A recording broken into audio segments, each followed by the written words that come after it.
Yeah, what a moment it was. The millionth finisher, Tracy Crammond. She'll remember that day forever. As I think will Amanda Varty. She's out on the course at the moment, and for her, running the Great North Run not so long ago would have felt like an impossible dream.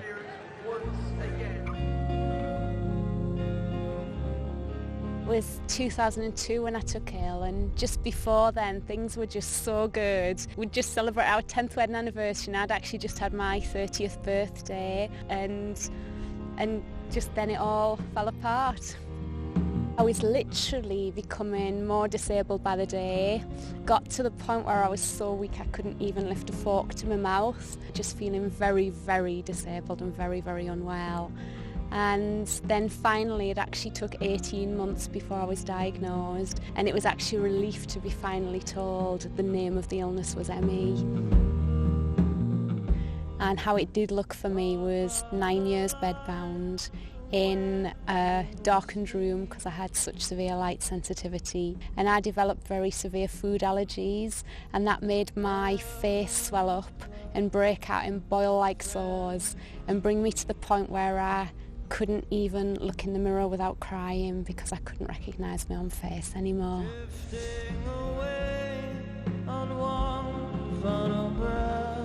Everything of who I was being stripped away. It was so difficult, and I think I felt guilt. I felt so bad that somehow our marriage had become this because of me. My worst fear was that I would get beyond the point where Steve could care for me and I'd have to be cared for by strangers. And I think that for me, that was very strong in my mind. Suddenly in July 2011, I decided this was the moment. We're going to try and leave the house for the first time in 9 years. Steve had to carry me down the stairs, and the first place we went to was the church where everyone had stood by us for 9 years.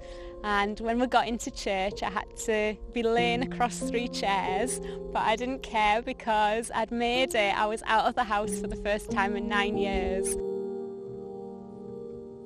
And just as I began to sing, I just felt a strength come into my body, and I managed to sit upright for an entire hour and a half. And then I suddenly realised I was holding my arms up in the air, and these were arms that just couldn't normally lift a fork to my mouth. So I knew something very special was happening. What was really strange was the moment I got out of church, all of the energy drained away, and I was bedbound again all week. So it was massive, keep persevering to go back to church. But I'm so glad I did persevere, because after 8 months, I got up out of my wheelchair, and with my husband on one arm and a friend on the other, I walked a distance of almost 100 metres. What was so amazing about that was because all of my muscles had wasted away when I was bedbound, my legs were skin and bone, and yet here I was walking for the first time in all those years. After that, I was able to use a walking frame, and every day I'd practice walking lengths of the bedroom to strengthen my muscles. I wasn't fully healed, but I'd moved forward a very long way. And in June of last year, I set off on the walking frame on the Dublin 10K mini marathon. It was still a massive step of faith doing that, but halfway around I handed the walking frame to Steve, ran over the finish line into Steve's arms, felt absolutely wonderful, and I've never had to use a walking frame since that day. From that moment on, I've never had another ME symptom, and it's now more than a year since then. The charity I'm running for is Action for ME. They were a charity that were like a lifeline to me and Steve when I was bedbound.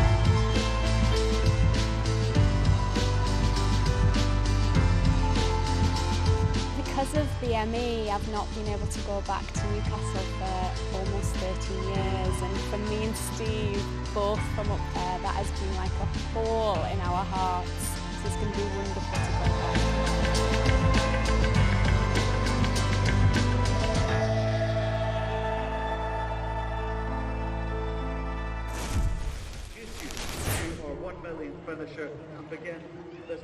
And Amanda's still out on the course, but this is the moment when she came back to Newcastle with her husband. She talked about the fact it was 13 years that she hadn't been able to come back because of her illness, because of her ME. Quite a remarkable recovery. And we really do hope that she's doing well out on the course, because it certainly is a big, big challenge for her after all that she has been.